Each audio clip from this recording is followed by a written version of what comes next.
Iran ಮೇಲೆ Israel America ದಾಳಿ ಸಂಬಂಧ ಇಸ್ರೇಲ್ ಅಮೆರಿಕ ದಾಳಿಗೆ ಇರಾನ್ ಪ್ರತಿ ದಾಳಿಯನ್ನ ಮಾಡಿದೆ. ಮಧ್ಯಪ್ರಾಚ್ಯದ ಅಮೆರಿಕ ಸೇನಾ ನೆಲೆಗಳ ಅಟ್ಯಾಕ್ ಮಾಡಲಾಗಿದೆ. ಇರಾನ್ ಮೇಲೆ ಇಸ್ರೇಲ್ ಅಮೆರಿಕ ದಾಳಿಯನ್ನ ಮಾಡಿತ್ತು. ಇದೀಗ ಇಸ್ರೇಲ್ ಅಮೆರಿಕ ದಾಳಿಗೆ ಇರಾನ್ ಪ್ರತಿ ದಾಳಿಯನ್ನ ಮಾಡಿರೋದು. ದುಬೈ, ಕುವೈತ್, ಬಹರೇನ್ನಲ್ಲಿ ಇರಾನ್ ಅಟ್ಯಾಕ್ ನಡೆದಿದೆ. ದುಬೈನ ಬುರ್ಜ್ ಖಲೀಫಾ ಬಳಿಯೇ ಡೆಡ್ಲಿ ದಾಳಿ ನಡೆದಿರೋದು. ಡ್ರೋನ್ಗಳ ಮೂಲಕ ದಾಳಿಯನ್ನ ಮಾಡ್ತಿದೆ ಇರಾನ್. ಇಸ್ರೇಲ್ ಅಮೆರಿಕ ದಾಳಿಗೆ ಇರಾನ್ ಪ್ರತಿ ದಾಳಿಯನ್ನ ಮಾಡ್ತಾ ಇದೆ. ಮಧ್ಯಪ್ರಾಚ್ಯದ ಅಮೆರಿಕ ಸೇನಾ ನೆಲೆಗಳ ಮೇಲೆ ಅಟ್ಯಾಕ್ ಮಾಡಲಾಗ್ತಾ ಇದೆ. ದುಬೈ, ಕುವೈತ್, ಬಹರೇನ್ನಲ್ಲಿ ಇರಾನ್ ಅಟ್ಯಾಕ್ ಮಾಡಲಾಗ್ತಾ ಇದೆ. ದುಬೈನ ಬುರ್ಜ್ ಖಲೀಫಾ ಬಳಿ ಡೆಡ್ಲಿ ದಾಳಿಯನ್ನ ಮಾಡಲಾಗಿದೆ.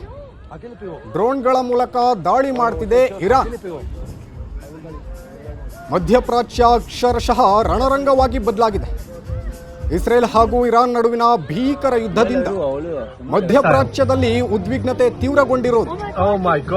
ಇರಾನ್ ಮತ್ತು ಇಸ್ರೇಲ್ ನಡುವಿನ ಸಂಘರ್ಷದ ಪರಿಣಾಮ ಜಾಗತಿಕ ವಿಮಾನಯಾನ ಕ್ಷೇತ್ರದ ಮೇಲೂ ಸಹ ಪರಿಣಾಮ ಬಿದ್ದಿದೆ. ಮಧ್ಯಪ್ರಾಚ್ಯ ಅಕ್ಷರಶಃ ರಣರಂಗವಾಗಿ ಬದಲಾಗ್ತಿರೋದು.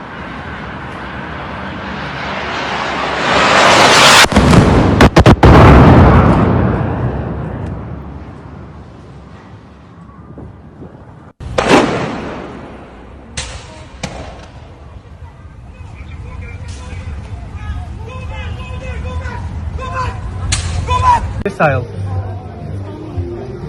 Oh my god. It's there. It's falling out of the sky. Oh, there's something there.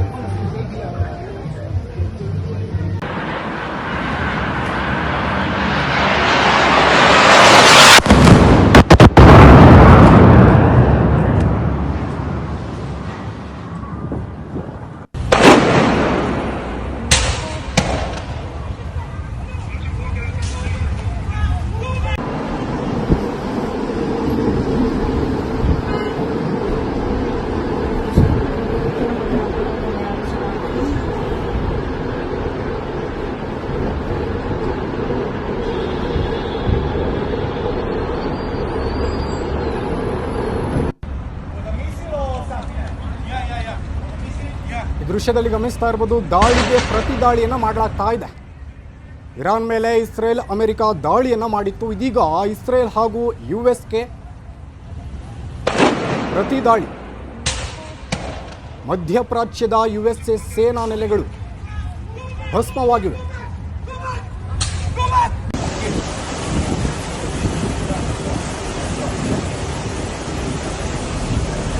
America ಮತ್ತು ಇಸ್ರೇಲ್ ಸೇರಿ ತಮ್ಮ ದೇಶದ ಮೇಲೆ ದಾಳಿ ನಡೆಸಿದೆ ಎಂಬ ಕಾರಣಕ್ಕೆ ಇರಾನ್ ಕಂಡ ದೇಶಗಳ ಮೇಲೆಲ್ಲ ವೈಮಾನಿಕ ದಾಳಿಯನ್ನು ನಡೆಸ್ತಾ ಇದೆ.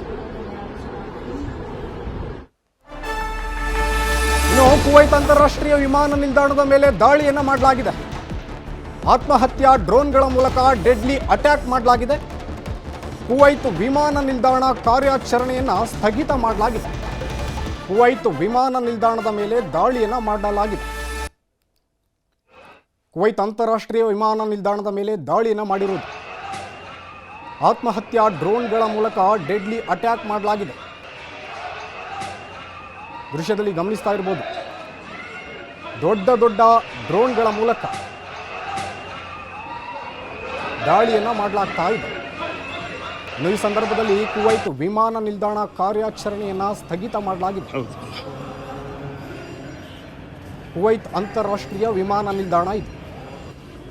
ಅಂತಾರಾಷ್ಟ್ರೀಯ ವಿಮಾನ ನಿಲ್ದಾಣದ ಮೇಲೆ ದಾಳಿಯನ್ನು ಮಾಡಲಾಗಿದೆ. ಇನ್ನು ಇಸ್ರೇಲ್ನತ್ತ ಹೈಪರ್ಸಾನಿಕ್ ಅಸ್ತ್ರಗಳ ಪ್ರಯೋಗವನ್ನು ಮಾಡಲಾಗ್ತಾ ಇದೆ. ಹೈಪರ್ಸಾನಿಕ್ ಕ್ಷಿಪಣಿಗಳ ಮೂಲಕ ಇರಾನ್ ದಾಳಿಯನ್ನು ಮಾಡ್ತಿದೆ. ಬಹುತೇಕ ಕ್ಷಿಪಣಿಗಳನ್ನು ಹೊಡೆದುರುಳಿಸಿದೆ ಇಸ್ರೇಲ್ ಪಡೆ. ಇಸ್ರೇಲ್ನತ್ತ ಹೈಪರ್ಸಾನಿಕ್ ಅಸ್ತ್ರಗಳನ್ನು ಪ್ರಯೋಗ ಮಾಡಲಾಗ್ತಾ ಇದೆ. ರಾತ್ರೋರಾತ್ರಿ ಹೈಪರ್ಸಾನಿಕ್ ಅಸ್ತ್ರಗಳ ಪ್ರಯೋಗ ಮಾಡಲಾಗ್ತಾ ಇದೆ. ಕ್ಷಿಪಣಿಗಳ ಮೂಲಕ ಇರಾನ್ ದಾಳಿಯನ್ನು ಮಾಡ್ತಿದೆ. ಇನ್ನು ಈ ಸಂದರ್ಭದಲ್ಲಿ ಬಹುತೇಕ ಕ್ಷಿಪಣಿಗಳನ್ನು ಹೊಡೆದುರುಳಿಸಿದೆ ಇಸ್ರೇಲ್ ಪಡೆ.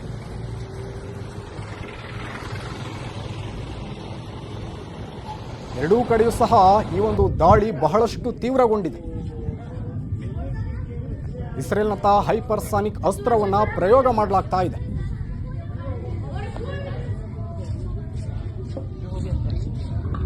ಇನ್ನು ಕ್ಷಿಪಣಿಗಳನ್ನ ಹೊಡೆದುರುಳಿಸಿದೆ ಇಸ್ರೇಲ್ ಪಡೆ.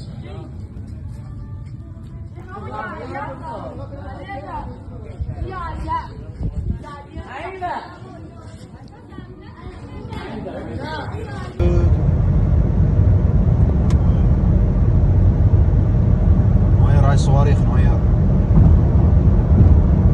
نوير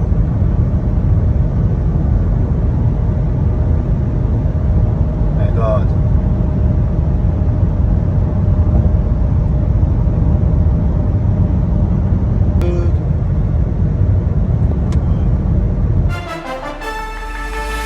ಇನ್ನು ಇರಾನ್ ಕ್ಷಿಪಣಿಗಳನ್ನ ಹೊಡೆದುರುಳಿಸ್ತಾ ಇದೆ ಇಸ್ರೇಲ್ ಪಡೆ.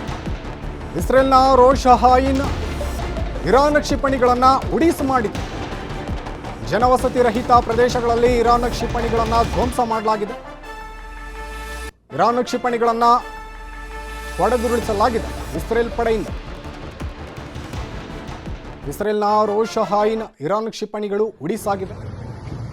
ಜನವಸತಿ ರಹಿತ ಪ್ರದೇಶಗಳಲ್ಲಿ ಇರಾನ್ ಕ್ಷಿಪಣಿಗಳನ್ನು ಇದೀಗ ಧ್ವಂಸ ಮಾಡಲಾಗಿದೆ.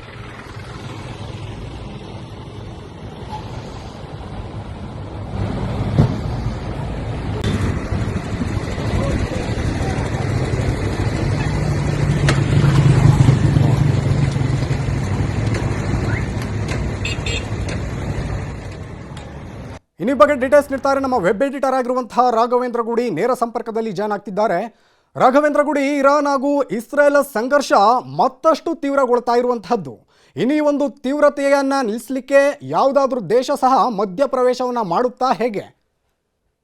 ಯಾವುದಾದ್ರೂ ದೇಶ ಮಧ್ಯಪ್ರವೇಶ ಮಾಡುತ್ತಾ ಅನ್ನುವಂತ ಪ್ರಶ್ನೆಗೆ ಈಗ ಆಲ್ರೆಡಿ ಅಂತ ಒಂದು ದೇಶ ಮಧ್ಯಪ್ರವೇಶವನ್ನ ಮಾಡಿದೆ ಸುದೀಪ್. ಆ ದೇಶ ಬೇರೆ ಯಾವುದು ಅಲ್ಲ, ಭಾರತ. ಈಗಷ್ಟೇ ನಮ್ಮ ವಿದೇಶಾಂಗ ಸಚಿವರಾಗಿರ್ತಕ್ಕಂಥ ಎಸ್ ಜಯಶಂಕರ್ ಅವರು ಈ ಬಗ್ಗೆ ಒಂದು ಎಕ್ಸ್ ನಲ್ಲಿ ಪೋಸ್ಟ್ ಅನ್ನ ಮಾಡಿ ಮಾಹಿತಿಯನ್ನ ಕೊಟ್ಟಿದ್ದಾರೆ. ಮೊದಲಿಗೆ ಅವರು ಇಸ್ರೇಲ್ನ ಫಾರಿನ್ ಮಿನಿಸ್ಟರ್ ಏನಿದ್ದಾರೆ, ಇಸ್ರೇಲ್ನ ವಿದೇಶಾಂಗ ಸಚಿವ ಏನಿದ್ದಾರೆ, ಅವರ ಜೊತೆಯಲ್ಲಿ ಮಾತನಾಡಿದ್ದಾರೆ. ಆ ಬಗ್ಗೆ ಒಂದು ಪೋಸ್ಟ್ ಹಾಕಿರ್ತಕ್ಕಂಥ ಜೈಶಂಕರ್ ಅವರು had a telecom with Iranian foreign minister Seyed Abbas Araghchi this evening, shared India's deep concern at the recent developments in Iran and the region ಅಂತ ಹೇಳ್ತಾರೆ. ಅಂದ್ರೆ ನಾನು ಇವತ್ತು ಇರಾನಿನ ಫಾರಿನ್ ಮಿನಿಸ್ಟರ್ ಆಗಿರ್ತಕ್ಕಂಥ ಸೈಯದ್ ಅಬ್ಬಾಸ್ ಅರಘಾಚಿ ಅವರ ಜೊತೆಯಲ್ಲಿ ಮಾತನಾಡಿದ್ದೇನೆ ಮತ್ತು ನಾನು ನನ್ನದೇ ಆಗಿರ್ತಕ್ಕಂಥ ಕನ್ಸರ್ನ್ ಅನ್ನ ವ್ಯಕ್ತಪಡಿಸಿದ್ದೇನೆ. ಈ ರೀತಿಯಾಗಿ ಅಶಾಂತಿ ಮೂಡಬಾರ್ದು, ಶಾಂತಿಯ ವಾತಾವರಣ ಮೂಡೋದಕ್ಕೆ ನಾವು ಎಲ್ಲರೂ ಪ್ರಯತ್ನವನ್ನ ಪಡಬೇಕು ಅನ್ನುವ ನಿಟ್ಟಿನಲ್ಲಿ ಕೂಡ ಅವರು ಮಾತುಗಳನ್ನ ಇರಾನ್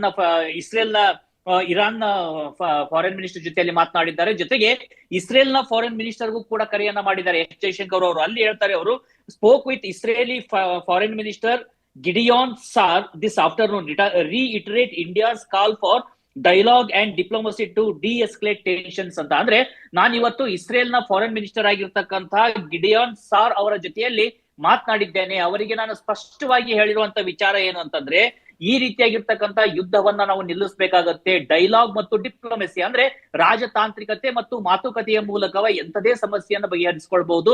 ಇಲ್ಲೂ ಕೂಡ ನೀವು ಆ ಪ್ರಯತ್ನವನ್ನ ಮಾಡಿ ಅಂತ. ಯಾಕಂದ್ರೆ ಇದು ಕೇವಲ ಎರಡು ದೇಶಗಳ ನಡುವಿನ ಯುದ್ಧವಾಗಿ ನಿಂತಿಲ್ಲ ಸುದೀಪ್. ಇವತ್ತು ನಾವು ಗಮನಿಸ್ತಾ ಇದ್ದ ಹಾಗೆ ಇರಾನ್ ಮೇಲೆ ಇಸ್ರೇಲ್ ಹಾಗೂ ಅಮೆರಿಕ ಒಟ್ಟಾಗಿ ದಾಳಿಯನ್ನು ನಡೆಸಿದಂತ ಬೆನ್ನಲ್ಲೇ ತನ್ನ ಇಷ್ಟು ದಿನಗಳ ಕಾಲ ತಾನು ಸಂಗ್ರಹಿಸಿ ಇಟ್ಟಂತ ಅತಿ ದೊಡ್ಡದಾಗಿರ್ತಕ್ಕಂಥ ತನ್ನ ಅಸ್ತ್ರ, ಒಂದು ಇಂಟರ್ ಕಾಂಟಿನೆಂಟಲ್ ಬ್ಯಾಲಿಸ್ಟಿಕ್ ಮಿಸೈಲ್ಸ್ ಗಳು, ಮತ್ತೊಂದು ಯಾವ್ದು ರೀತಿಯಾಗಿರ್ತಕ್ಕಂಥದ್ದಂದ್ರೆ ಅದು ತನ್ನ ಭಕ್ತಿಯಾದ ರೀತಿಯಾಗಿರ್ತಕ್ಕಂಥ ಡ್ರೋನ್ಗಳು, ಇವೆರಡನ್ನೂ ಕೂಡ ಅತ್ಯಂತ ಹೆಚ್ಚಾಗಿ ಈಗ ಆಲ್ರೆಡಿ ಇರಾನ್ ಮೊದಲನೇ ದಿನವೇ ಬಳಕೆಯನ್ನ ಮಾಡ್ತಾ ಇದೆ. ಅದು ದಾಳಿಯನ್ನ ಮಾಡ್ತಾ ಇರುವಂತದ್ದು ಕೂಡ ಕೇವಲ ಇಸ್ರೇಲ್ ಮೇಲೆ ಮಾತ್ರ ಅಲ್ಲ, ಒಂದು ಕಡೆ ಇಸ್ರೇಲ್ ಮೇಲೆ ಕೂಡ ತನ್ನ ಹೈಪರ್ಸಾನಿಕ್ ಮಿಸೈಲ್ಸ್ ಗಳೇನಿದಾವೆ, ಅಂದ್ರೆ ಶಬ್ದದ ವೇಗಕ್ಕಿಂತ ಜಾಸ್ತಿಯಾಗಿ ಹೋಗುವಂತ ಮಿಸೈಲ್ಸ್ ಗಳೇನಿದಾವೆ ಅವುಗಳ ಪ್ರಯೋಗವನ್ನ ಮಾಡ್ತಾ ಇದ್ದಾರೆ. ಮತ್ತೊಂದು ಕಡೆಯಲ್ಲಿ ನೇರವಾಗಿ ಅಮೆರಿಕದ ಮೇಲೆ ದಾಳಿಯನ್ನ ಮಾಡೋದಕ್ಕೆ ಸಾಧ್ಯ ಆಗೋದಿಲ್ಲ.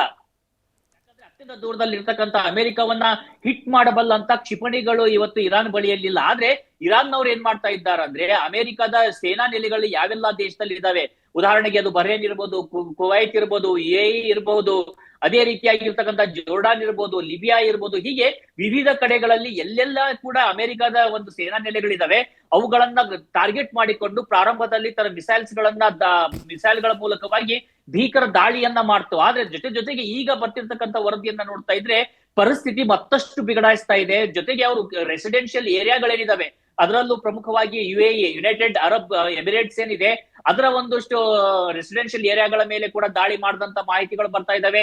5 ಸ್ಟಾರ್ ಹೋಟೆಲ್ಗಳನ್ನ ಟಾರ್ಗೆಟ್ ಮಾಡಿದ್ದಾರೆ. ಈಗಷ್ಟೇ ಕುವೈತ್ ನ ಟರ್ಮಿನಲ್ 2 ಇಂಟರ್ನ್ಯಾಷನಲ್ ಏರ್ಪೋರ್ಟ್ ಏನಿದೆ ಅದರ ಮೇಲೆ ಕೂಡ ಡ್ರೋನ್ ನಿಂದ ಅಟ್ಯಾಕ್ ಅನ್ನ ಮಾಡಿದೆ ಇರಾನ್ ಅಂತಕ್ಕಂತ ಮಾಹಿತಿಗಳು ಬರ್ತಾ ಇದಾವೆ. ಒಂದು ಕಡೆ ಇರಾನ್ ಮೇಲೆ ಕೂಡ ಅಷ್ಟೇ ಭೀಕರವಾಗಿರ್ತಕ್ಕಂಥ ದಾಳಿಗಳನ್ನ ಇವತ್ತು ಅಮೆರಿಕ ಮತ್ತು ಇಸ್ರೇಲ್ ಎರಡೂ ಕೂಡ ಒಟ್ಟಾಗಿ ಮಾಡ್ತಿರುವಂತದ್ದು. ಅದರ ಒಂದು ದಾಳಿಯಲ್ಲಿ ಒಂದು ಗರ್ಲ್ಸ್ ಹಾಸ್ಟೆಲ್, ಗರ್ಲ್ಸ್ ಸ್ಕೂಲ್ ಮೇಲೆ ಒಂದು ಮಿಸೈಲ್ ಬಿದ್ದು ಅಲ್ಲಿ ಸುಮಾರು 40ಕ್ಕಿಂತ ಅಧಿಕ ಒಂದು ಅಂದ್ರೆ ಹೆಣ್ಣು ಮಕ್ಕಳೇನಿದ್ದಾರೆ ಅಲ್ಲಿ ಕಲಿತಾ ಇರುವಂತ ವಿದ್ಯಾರ್ಥಿನಿಯರಿದ್ದಾರೆ ಅವರು ಸಾವನ್ನಪ್ಪಿದ್ದಾರೆ ಅನ್ನುವಂತ ಮಾಹಿತಿಯನ್ನ ಇವತ್ತು ಇರಾನ್ ಬಿಡುಗಡೆ ಮಾಡಿದೆ. ಜೊತೆಗೆ ಅದಕ್ಕೆ ಪ್ರತಿಯಾಗಿ ಇರಾನ್ ಕೂಡ ನಡೆಸಿರುವಂತ ದಾಳಿಯಲ್ಲಿ UAEಯಲ್ಲಿ ಇವತ್ತು ಬೆಳಗ್ಗೆ ಒಬ್ಬ ಪಾಕಿಸ್ತಾನಿ ಪ್ರಜೆಯ ಮೇಲೆ ಒಂದು ಡೆಬ್ರಿಸ್ ಗಳಿದಾವೆ, ಮಿಸೈಲ್ ಡೆಬ್ರಿಸ್ ಗಳು, ಅದು ಬಿದ್ದು ಒಬ್ಬ ವ್ಯಕ್ತಿ ಸಾವನ್ನಪ್ಪಿದ್ದಾನೆ UAEಯಲ್ಲಿ ಅಂತಕ್ಕಂಥ ಮಾಹಿತಿಗಳು ಬರ್ತಾ ಇದಾವೆ. ಹೀಗಾಗಿ ಕ್ಷಣಕ್ಕೂ ಪರಿಸ್ಥಿತಿ ಬಿಗಡಾಯಿಸ್ತಾನೆ ಇದೆ. ಒಂದು ಕಡೆಯಿಂದ ಇರಾನ್ ಮೇಲೆ ಇಸ್ರೇಲ್ ಮತ್ತು ಅಮೆರಿಕ ಕೂಡ ಇಡೀ ಇರಾನಾದ್ಯಂತ ದಾಳಿ ನಡೆಸ್ತಾ ಇರುವಂತ ಸಂದರ್ಭದಲ್ಲೇ ಈಗ ಖಮೇನಿ ಸರ್ಕಾರ ಏನಿದೆ ಈಗಷ್ಟೇ ಟೆಹರಾನ್ ಅಲ್ಲಿ ಇರ್ತಕ್ಕಂಥ ಅಂದ್ರೆ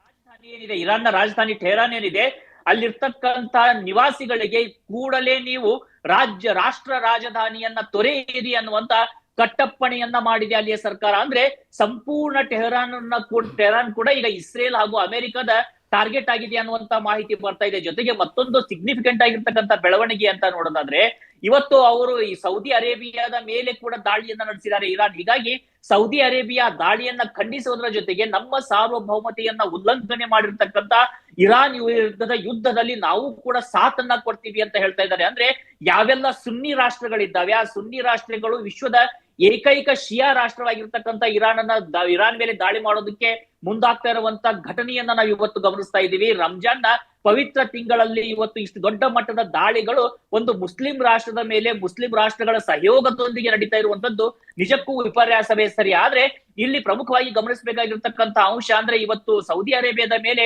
ಇರಾನ್ ದಾಳಿ ಮಾಡಿದಾಗ ಪಾಕಿಸ್ತಾನ ಏನ್ ಮಾಡ್ತಾ ಇತ್ತು ಅಂತ, ಯಾಕಂದ್ರೆ ಇತ್ತೀಚೆಗಷ್ಟೇ ಪಾಕಿಸ್ತಾನ ಮತ್ತು ಸೌದಿ ಅರೇಬಿಯಾದ ಮಧ್ಯದಲ್ಲಿ ಒಂದು ಒಪ್ಪಂದ ಆಗಿದೆ. ಆ ಒಪ್ಪಂದದ ಪ್ರಕಾರ ಇದು ಸೌದಿ ಅರೇಬಿಯಾದ ಮೇಲೆ ಯಾರೇ ದಾಳಿ ನಡೆಸಿದ್ರು ಅದು ಪಾಕಿಸ್ತಾನದ ಮೇಲೆ ದಾಳಿ ನಡೆಸ್ತಾಗೆ, ಪಾಕಿಸ್ತಾನದ ಮೇಲೆ ಯಾರೇ ದಾಳಿ ನಡೆಸಿದ್ರು ಅದು ಸೌದಿ ಅರೇಬಿಯಾದ ಮೇಲೆ ದಾಳಿ ನಡೆಸ್ತಾಗೆ ಅಂತ ಹೇಳಿ ಒಂದು ಒಪ್ಪಂದವನ್ನ ಮಾಡಿಕೊಂಡಿತ್ತು. ಹಾಗಿದ್ರೆ ಈಗ ಪಾಕಿಸ್ತಾನ ನೇರವಾಗಿ ಇರಾನ್ ವಿರುದ್ಧದ ಯುದ್ಧದಲ್ಲಿ ಧುಮುಕುತ್ತಾ ಈಗ ಇರಾನ್ ಮೇಲೆ ಪಾಕಿಸ್ತಾನ ನೇರವಾಗಿ ದಾಳಿಯನ್ನ ಮಾಡುತ್ತಾ ಅನ್ನುವಂತ ಪ್ರಶ್ನೆಗಳು ಬರ್ತಾ ಇದಾವೆ. ಇದಕ್ಕೆ ಪೂರಕವಾಗಿ ಶಹಬಾಜ್ ಶರೀಫ್ ಏನಿದ್ದಾರೆ ಪಾಕಿಸ್ತಾನದ ಪ್ರಧಾನಿ ಶಹಬಾಜ್ ಶರೀಫ್ ಇವತ್ತು ಎಕ್ಸ್ ನಲ್ಲಿ ಒಂದು ಪೋಸ್ಟ್ ಅನ್ನ ಹಾಕಿದ್ದಾರೆ. ನಾವು ಸಂಪೂರ್ಣವಾಗಿ ನಮ್ಮ ಬ್ರದರ್ ರಾಷ್ಟ್ರವಾಗಿರ್ತಕ್ಕಂಥ ಅಂದ್ರೆ ನಮ್ಮ ಸ್ನೇಹಿತ ಅಥವಾ ನಮ್ಮ ಸಹೋದರ ರಾಷ್ಟ್ರ ಏನಿದೆ ಸೌದಿ ಅರೇಬಿಯಾ ಅವರ ಪರವಾಗಿ ನಿಲ್ತೀವಿ ಮತ್ತು ಅವರ ಮೇಲೆ ನಡೆದಿರ್ತಕ್ಕಂಥ ದಾಳಿಯನ್ನ ಖಂಡಿಸ್ತೀವಿ ಅಂತ ಹೇಳ್ತಾ ಇದ್ದಾರೆ. ಅಂದ್ರೆ ಮಧ್ಯಪ್ರಾಚ್ಯದ ಆ ಯುದ್ಧ ಭಾರತದ ಪಕ್ಕದ ರಾಷ್ಟ್ರಕ್ಕೂ ಕೂಡ ಈಗ ಹಬ್ಬುತ್ತಾ, ಪಕ್ಕದ ರಾಷ್ಟ್ರ ಕೂಡ ಇರಾನ್ ಮೇಲೆ ದಾಳಿಯನ್ನ ಮಾಡುತ್ತಾ ಅನ್ನುವಂತ ಪ್ರಶ್ನೆಗಳು ಬರ್ತಾ ಇದಾವೆ. ಒಂದು ವೇಳೆ ಪಾಕಿಸ್ತಾನ ಕೂಡ ಇರಾನ್ ಮೇಲೆ ದಾಳಿಯನ್ನ ಮಾಡಿದ್ರೆ ಸೌದಿ ಅರೇಬಿಯಾಗಳು ದಾಳಿಯನ್ನ ಮಾಡ್ತಾ ಇದ್ರೆ ಈಗ ಸೌದಿ ಅರೇಬಿಯಾ ಇರ್ಬೋದು ಮಧ್ಯಪ್ರಾಚ್ಯದ ಬಹುತೇಕ ರಾಷ್ಟ್ರಗಳು ಅಮೆರಿಕದ ಮಿತ್ರ ರಾಷ್ಟ್ರಗಳು ಅಂತಕ್ಕಂಥದ್ದು ಒಂದ್ ರೀತಿಯಿಂದ ಅಲೈಸ್ ಇರ್ಬೋದು ಅಥವಾ ಅವರ ಅಡಿಯಲ್ಲಿ ಕೆಲಸವನ್ನ ಮಾಡುವಂತ ರಾಷ್ಟ್ರಗಳು ಅನ್ನೋದು ಬಹುತೇಕವಾಗಿ ಗೊತ್ತಿರುವಂತದ್ದು. ಆದ್ರೆ ಈಗ ಸಂಪೂರ್ಣವಾಗಿ ಇರಾನ್ ಮೇಲೆ ದಾಳಿಯನ್ನ ಮಾಡಿ ಪಾಕಿಸ್ತಾನ ಕೂಡ ತಾನು ಇಸ್ರೇಲ್ ಮತ್ತು ಅಮೆರಿಕದ ಪರ ಅಂತ ಇವತ್ತು ವಿಶ್ವದ ಮುಂದೆ ನಿಲ್ಲುತ್ತಾ. ಹಾಗಿದ್ದಾಗ ಮುಸ್ಲಿಂ ಉಮ್ಮಾ ಅಂತಕ್ಕಂಥದ್ದು ಏನಾಗುತ್ತೆ, 56 ಇಸ್ಲಾಮಿಕ್ ರಾಷ್ಟ್ರಗಳ ಆ ಒಗ್ಗಟ್ಟು ಏನಾಗುತ್ತೆ ಅನ್ನುವಂತ ಪ್ರಶ್ನೆಗಳು ಕೂಡ ಮೂಡ್ತಾ ಇದಾವೆ. ಅಂದ್ರೆ ಈ ದಾಳಿಯ ಭೀಕರತೆ ಹೆಚ್ಚಾದಂತೆ ಇಲ್ಲಿ ಎಲ್ಲ ಮಾನವೀಯತೆಯ ಎಲ್ಲೆಗಳನ್ನ ದಾಟಿ ಕೇವಲ ತಮ್ಮ ಒಂದು ಟಾರ್ಗೆಟ್ ಏನಿದೆ, ತಮ್ಮ ಉದ್ದೇಶಗಳೇನಿದೆ ಅದಕ್ಕೆ ಮಾತ್ರ ಜನಸಾಮಾನ್ಯರ ರಕ್ತ ಹರಿಸೋದಕ್ಕೆ ಇವತ್ತು ಅಮೆರಿಕ, ಇಸ್ರೇಲ್, ಇರಾನ್ 3 ಜನ ಪ್ರಯತ್ನವನ್ನ ಮಾಡ್ತಾ ಇದ್ದಾರ ಅಂತ ಪ್ರಶ್ನೆಗಳು ಬರ್ತಾ ಇದಾವೆ. ಇದಕ್ಕೆ ಯಾಕೆ ಈ ಪ್ರಶ್ನೆ ಅಂದ್ರೆ ಇವತ್ತು ಖಮೇನಿ ಅವರ ಬಂಗ್ಲೋ ಏನಿದೆ ಬಂಗ್ಲೋದ ಮೇಲೆ ದಾಳಿ ನಡೆಸಿದಾಗ ಇರಾನಿನ ಬಹುತೇಕ ಮಹಿಳೆಯರು ಅದನ್ನ ಸಂಭ್ರಮ ಪಟ್ಟಿದ್ದಾರೆ. ಅವರ ಮೇಲೆ ದಾಳಿಯನ್ನ ನಡೆಸಿರೋದು ಅಂದ್ರೆ ಇರಾನ್ ಮೇಲೆ ಇಸ್ರೇಲ್ ದಾಳಿ ನಡೆಸಿರೋದು, ಅಮೆರಿಕ ದಾಳಿ ನಡೆಸಿರೋದ್ರಿಂದ ಅಲ್ಲಿಯ ಮಹಿಳೆಯರೇ ಇವತ್ತು ಸಂಭ್ರಮ ಪಟ್ಟಂತ ಘಟನೆಗಳು ಕೂಡ ನಡೆದಿದ್ದಾವೆ. ಯಾಕಂದ್ರೆ ಕಳೆದ ಬಾರಿ ತಲೆಯ ಮೇಲೆ ವೇಲ್ ಇಲ್ಲ ಅಥವಾ ಬುರ್ಕಾವನ್ನ ಹಾಕಿಕೊಂಡಿಲ್ಲ ಅಂತೇಳಿ ಅತ್ಯಂತ ಅಮಾನುಷವಾಗಿ ಖಮೇನಿ ಆಡಳಿತದಲ್ಲಿ ಮಹಿಳೆಯರನ್ನ ಅತ್ಯಂತ ಹಿಂಸೆಗೆ ಒಳಪಡಿಸಲಾಗಿತ್ತು. ಸಾಕಷ್ಟು ಜನರ ಸಾವಿಗೂ ಕೂಡ ಕಾರಣವಾಗಿತ್ತು, ಬಹಿರಂಗವಾಗಿ ನೇಣಿಗೆ ಕೂಡ ಹಾಕಲಾಗಿತ್ತು. ಇದೇ ಕಾರಣದಿಂದಾಗಿ ಇವತ್ತು ಅದರ ಮೇಲೆ ದಾಳಿ ನಡೀತಾ ಇರುವಾಗ ಆಂತರಿಕವಾಗಿ ಸಾಕಷ್ಟು ಜನ ಇವತ್ತು ತನ್ನ ಶತ್ರು ರಾಷ್ಟ್ರಗಳ ಪರವಾಗಿ ನಿಲ್ಲುವಂತ ಸನ್ನಿವೇಶಗಳು ಕೂಡ ಬರ್ತಾ ಇದಾವೆ. ಜೊತೆಗೆ ಒಂದು ಇರಾನಿನ ಈಗ ಉಚ್ಚಡಿತವಾಗಿರ್ತಕ್ಕಂತ ಅಲ್ಲಿಯ ಕಿಂಗ್ ಏನಿದ್ದಾನೆ, ಆ ರಾಜ ಏನಾಗಿದ್ದಾರೆ, ಆ ರಾಜ ಮನೆತನದ ವ್ಯಕ್ತಿ ರಾಜ ಏನಿದ್ದಾರೆ, ಅವರು ಕೂಡ ಇವತ್ತು ಹೇಳಿಕೆಯನ್ನ ಕೊಟ್ಟಿರುವಂತದ್ದು ಇರಾನ್ ನಲ್ಲಿ ಖಮೇನಿ ಆಡಳಿತ ಕೊನೆಗೊಳ್ಳಬೇಕು ಮತ್ತು ಸಮೃದ್ಧಿ ಒಡಮೂಡಬೇಕು, ನಾವು ಅಮೆರಿಕದ ಪರವಾಗಿ ನಿಲ್ಲಬೇಕು ಅನ್ನುವಂತ ಧಾಟಿಯಲ್ಲಿ ಕೂಡ ಆತ ಹೇಳಿಕೆಯನ್ನ ಕೊಟ್ಟಿರುವಂತದ್ದು. ಅಂದ್ರೆ ಇಲ್ಲಿ ಕಾಣ್ತಾ ಇರುವ ಹಾಗೆ ಕೇವಲ ಸಿಂಪಲ್ ಆಗಿರ್ತಕ್ಕಂಥ ಅಂಶ ಇದ್ರಲ್ಲಿಲ್ಲ. ಒಂದು, ಇರಾನ್ ಮೇಲೆ ದಾಳಿಯನ್ನ ನಡೆಸುವಂತ ಸಂದರ್ಭದಲ್ಲಿ ಸಾಕಷ್ಟು ಲೆಕ್ಕಾಚಾರವನ್ನ ಇವತ್ತು ಅಮೆರಿಕ ಮಾಡ್ಕೊಂಡಿದೆ. ಅದೇ ರೀತಿಯಾಗಿ ಇಸ್ರೇಲ್ ಕೂಡ ಮಾಡ್ಕೊಂಡಿರುವಂತದ್ದು. ಅಮೆರಿಕಕ್ಕೆ ಇರುವಂತದ್ದು ಏನಂದ್ರೆ, ಅಲ್ಲಿ ಖಮೇನಿ ಸರ್ಕಾರ ಹೋಗಿ ಅಲ್ಲಿ ಏನಾದ್ರೂ ತನ್ನ ಪರವಾಗಿರುವಂತ ವ್ಯಕ್ತಿ ಆಡಳಿತಕ್ಕೆ ಬಂದ್ರೆ ಅಲ್ಲಿರುವಂತ ಆಯಿಲ್ ಎನರ್ಜಿ ಏನಿದೆ, ಸಂಪೂರ್ಣವಾಗಿ ತೈಲ ಶಕ್ತಿ ಏನಿದೆ, ಅದು ತನ್ನ ಕೈವಶವಾದ ಹಾಗೆ ಆಗುತ್ತೆ, ತನ್ನ ಕಂಪನಿಗಳು ಅಲ್ಲಿ ಆಡಳಿತವನ್ನ ನಡೆಸಬಹುದು ಅನ್ನೋಂತ ಒಂದು ಕಡೆ ಉದ್ದೇಶ ಇದ್ರೆ, ಇಸ್ರೇಲ್ಗೆ ಒಂದು ಎಕ್ಸಿಸ್ಟೆನ್ಷಿಯಲ್ ಕ್ರೈಸಿಸ್ ಉಂಟಾಗಿರುವಂತ ಸಂದರ್ಭ ಇದು. ಯಾಕಂದ್ರೆ ಇರಾನ್ ಒಂದು ವೇಳೆ ಅಣ್ವಸ್ತ್ರವನ್ನ ಸಿದ್ಧಪಡಿಸಿದ್ದೇ ಆದ್ರೆ ನಿಸ್ಸಂಶಯವಾಗಿ ಅತ್ಯಂತ ಹೆಚ್ಚು ಒಂದು ಭಯದಲ್ಲಿ ಇರ್ಬೇಕಾದಂತ ಪರಿಸ್ಥಿತಿ ಇವತ್ತು ಇಸ್ರೇಲ್ಗೆ ನಿರ್ಮಾಣ ಆಗುತ್ತೆ. ಯಾಕಂದ್ರೆ ಇರಾನ್ನ ಖಮೇನಿ ಸಾಕಷ್ಟು ಬಾರಿ ಹೇಳಿದ್ದಾರೆ, ನಮ್ಮ ಬಳಿಯಲ್ಲಿ ಅಣ್ವಸ್ತ್ರ ಬಂದ ದಿನವೇ ನಾವು ಇಸ್ರೇಲ್ ಮೇಲೆ ದಾಳಿಯನ್ನ ಮಾಡ್ತೀವಿ ಅಂತ ಹೇಳಿ. ಹೀಗಾಗಿ ಇಸ್ರೇಲ್ಗೆ ಎಕ್ಸಿಸ್ಟೆನ್ಷಿಯಲ್ ಕ್ರೈಸಿಸ್ ಆಗ್ತಾ ಇದೆ. ಅಮೆರಿಕಕ್ಕೆ ತನ್ನ ಹಪಾಪಿ ಏನಿದೆ, ತನ್ನ ಯುದ್ಧ ಒಂದು ಎಕಾನಮಿ ಏನಿದೆ, ಬೆಟಲ್ ಎಕಾನಮಿ ಏನಿದೆ ಅಮೆರಿಕದ್ದು, ತನ್ನ ಎಕಾನಮಿಯನ್ನ ಈ ರೀತಿಯಾಗಿ ರಕ್ತ ಹರಿಸುವುದರ ಮೂಲಕ ಗಟ್ಟಿ ಮಾಡ್ಕೊಳ್ಳೋದಕ್ಕೆ ಟ್ರಂಪ್ ಲೆಕ್ಕಾಚಾರವನ್ನ ಮಾಡ್ತಾ ಇದ್ದಾರೆ. ಸೌದಿ ಅರೇಬಿಯಾಗೆ ಈ ಒಂದು ಸಂಪೂರ್ಣವಾಗಿ ಇಸ್ಲಾಮಿಕ್ ರಾಷ್ಟ್ರಗಳಲ್ಲಿ ತನ್ನ ಪಾರುಪತ್ಯವನ್ನ ಮತ್ತಷ್ಟು ಗಟ್ಟಿಗೊಳಿಸೋದಕ್ಕೆ ಒಂದು ಅವಕಾಶ ರೀತಿಯಾಗಿ ಕೂಡ ಇದು ಕಾಣ್ತಾ ಇದೆ. ಯಾಕಂದ್ರೆ ಸುನ್ನಿ ವಿರುದ್ಧ ಶಿಯಾಗಳು ನಿಂತ ಸಂದರ್ಭದಲ್ಲಿ ಎಷ್ಟೋ ಬಾರಿ ನಾವು ನೋಡ್ತೀವಿ, ಪಾಕಿಸ್ತಾನದಂತ ರಾಷ್ಟ್ರದಲ್ಲಿ ಶಿಯಾಗಳು ಮುಸ್ಲಿಮರೇ ಅಲ್ಲ ಅಂತೇಳಿ ಅವರ ಪ್ರಾರ್ಥನಾ ಸ್ಥಳದ ಮೇಲೆ ಅಲ್ಲಿಯ ಸೇನೆಯೇ ದಾಳಿಯನ್ನು ನಡೆಸಿರುವಂತಹ ಸಂದರ್ಭಗಳನ್ನು ಕೂಡ ನಾವು ಸಾಕಷ್ಟು ಬಾರಿ ಗಮನಿಸಿದ್ದೀವಿ. ಅದೇ ರೀತಿಯಾಗಿ ಆದ್ರೆ ಇಲ್ಲಿ ಅತ್ಯಂತ ಕುತೂಹಲ ಮೂಡಿಸ್ತಾ ಇರುವಂತದ್ದು ಟರ್ಕಿಯ ನಡೆ. ಟರ್ಕಿ ಯಾವುದೇ ವಿಚಾರವನ್ನ ಇಲ್ಲಿ ಮಾತನಾಡ್ತಾ ಇಲ್ಲ. ಹೀಗಾಗಿ ಏನಾಗ್ತಾ ಇದೆ ಈ ಒಂದು ಇದರಲ್ಲಿ ಈ ಪ್ರಶ್ನೆ ಮೂಡ್ತಾ ಇರುವಂತ ಜೊತೆಗೆ ಭಾರತ ಸೇರಿದಂತೆ ಸಾಕಷ್ಟು ರಾಷ್ಟ್ರಗಳಿಗೆ ಬಿಸಿ ಮುಟ್ಟಬಹುದಾಗಿರ್ತಕ್ಕಂಥ ಮತ್ತೊಂದು ಅತಿ ದೊಡ್ಡ ಡೆವಲಪ್ಮೆಂಟ್ ಕೂಡ ಆಗ್ತಾ ಇದೆ ಸುದೀಪ್. ಈಗಷ್ಟೇ ಅದರ ಬಗ್ಗೆ ಮಾಹಿತಿ ಬರ್ತಾ ಇದೆ. ಹರ್ಮುಜ್ ಏನು ಜಲಕಾಲುವೆ ಇದೆ ಅಥವಾ ಜಲ ಅಂದ್ರೆ ನಾವ್ ಏನ್ ಹೇಳ್ತೀವಿ ವಾಟರ್ ವೇ ಅಂತ ಏನ್ ಹೇಳ್ತೀವಿ, ಅಥವಾ ಜಲ ದಾರಿ ರಹದಾರಿ ಏನಿದೆ ಅದನ್ನ ತಡೆಗಟ್ಟೋದಕ್ಕೆ ಈಗ ಹಡಗುಗಳನ್ನ ಇರಾನ್ ಕಳಿಸ್ತಾ ಇದೆ ಅನ್ನುವಂತ ಮಾಹಿತಿ ಬರ್ತಾ ಇದೆ. ಹರ್ಮಜ್ ವಾಟರ್ ವೇ ಇರ್ತಕ್ಕಂಥದ್ದು ಏನಿದೆ ಅಲ್ಲಿಯ ಮೂಲಕವಾಗಿ ಈ ಜಲಸಂಧಿ ಏನಿದೆ, ಹರ್ಮಜ್ ಜಲಸಂಧಿ, ಅಲ್ಲಿಂದ ವಿಶ್ವದ 70% ಆಯಿಲ್ ಸರಬರಾಜಾಗುತ್ತೆ. ಅಂದ್ರೆ ಈ ಸೌದಿ ಅರೇಬಿಯಾ, ಬಹ್ರೇನ್, ಕುವೈತ್ ಅಲ್ಲಿಂದ ಬರುವಂತ ಆಯಿಲ್ ಇರಾನ್ನ ಈ ಜಲಸಂಧಿ ಮೂಲಕವೇ ಹಾದು ಸಾಕಷ್ಟು ರಾಷ್ಟ್ರಗಳಿಗೆ ಹೋಗ್ಬೇಕಾಗತ್ತೆ. ಹೀಗಾಗಿ ಒಂದು ವೇಳೆ ಅದನ್ನ ಬಂದ್ ಮಾಡಿದ್ದೆ ಆದ್ರೆ ಭಾರತಕ್ಕೆ ಬಿಸಿ ಮುಟ್ಟುತ್ತಾ ಅಥವಾ ಚೀನಾಕ್ಕೆ ಬಿಸಿ ಮುಟ್ಟುತ್ತಾ, ಪಾಕಿಸ್ತಾನಕ್ಕೆ ಬಿಸಿ ಮುಟ್ಟುತ್ತಾ ಹೇಳೋದಕ್ಕೆ ಸಾಧ್ಯ ಇಲ್ಲ. ಆದ್ರೆ ಸದ್ಯದ ಮಟ್ಟಿಗೆ ಇಡೀ ವಿಶ್ವವನ್ನ ನೋಡ್ತಾ ಇದ್ರೆ ಭಾರತೀಯರು ನಿಟ್ಟುಸಿರು ಬಿಡುವಂತ ಸಂದರ್ಭ ನಮ್ಮ ಅಕ್ಕಪಕ್ಕದ ಎಲ್ಲಾ ರಾಷ್ಟ್ರಗಳಲ್ಲೂ ಕೂಡ ಈಗ ಸಾಕಷ್ಟು ಹಿಂಸಾಚಾರ ಏರ್ಪಡ್ತಾ ಇದೆ. ಇರಾನ್ ಮೇಲೆ ಇವತ್ತು ನಿರಂತರವಾಗಿ ದಾಳಿಯನ್ನ ಇಸ್ರೇಲ್ ಮಾಡ್ತಾ ಇದೆ, ಅಮೆರಿಕ ಮಾಡ್ತಾ ಇದೆ. ಅಮೆರಿಕದ ವಾಯು ನೆಲೆಗಳಿರ್ಬೋದು, ಸೇನಾ ನೆಲೆಗಳಿರ್ಬೋದು, ಇಸ್ರೇಲ್ ಇರ್ಬೋದು, ಅದರ ಮೇಲೆ ಜೊತೆಗೆ ಕುವೈತ್ ಇರ್ಬೋದು, ಸೌದಿ ಅರೇಬಿಯಾ ಇರ್ಬೋದು, UAE, ಬಹ್ರೇನ್ ಎಲ್ಲ ರಾಷ್ಟ್ರಗಳ ಮೇಲೆ ಇರಾನ್ ದಾಳಿಯನ್ನ ಮಾಡ್ತಾ ಇದೆ. ಪಾಕಿಸ್ತಾನದ ಮೇಲೆ ಅಫ್ಘಾನಿಸ್ತಾನ ದಾಳಿ ಮಾಡ್ತಾ ಇದ್ರೆ, ಅಫ್ಘಾನಿಸ್ತಾನದ ಮೇಲೆ ಪಾಕಿಸ್ತಾನ ದಾಳಿ ಮಾಡ್ತಾ ಇದೆ. ಇದರ ಮಧ್ಯದಲ್ಲಿ ಭಾರತೀಯರು ಇವತ್ತು ತಮ್ಮ ಪಾಡಿಗೆ ತಾವು ಶಾಂತಿಯ ಮಾತುಕತೆಯನ್ನು ಆಡೋದಕ್ಕೆ ಮತ್ತು ಶಾಂತಿಯ ನಿಟ್ಟುಸಿರನ್ನ ಭಾರತೀಯರು ಬಿಡ್ತಾ ಇದ್ರೆ, ನಮ್ಮ ಸರ್ಕಾರ ಏನಿದೆ ಈ ಎರಡೂ ದೇಶಗಳ ಮಧ್ಯದಲ್ಲಿ ಸಾಧ್ಯವಾದಷ್ಟು ಮಟ್ಟಿಗೆ ಯುದ್ಧದ ಬಿಸಿಯನ್ನ ಬಂದ್ ಮಾಡೋದಕ್ಕೆ ಬೇಕಾಗಿರುವಂತಹ ಸಿದ್ಧತೆಯನ್ನ ಮಾಡಿಕೊಳ್ತಾ ಇದೆ ಮತ್ತು ಅದಕ್ಕೆ ಬೇಕಾಗಿರ್ತಕ್ಕಂಥ ಮಾತುಕತೆಯನ್ನ ಜೈಶಂಕರ್ ಆಲ್ರೆಡಿ ಶುರು ಮಾಡಿರುವಂತದ್ದು. ಸುದೀಪ್, ಧನ್ಯವಾದ ರಾಘವೇಂದ್ರ ಗುಡಿ ಡೀಟೇಲ್ಸ್ಗೆ.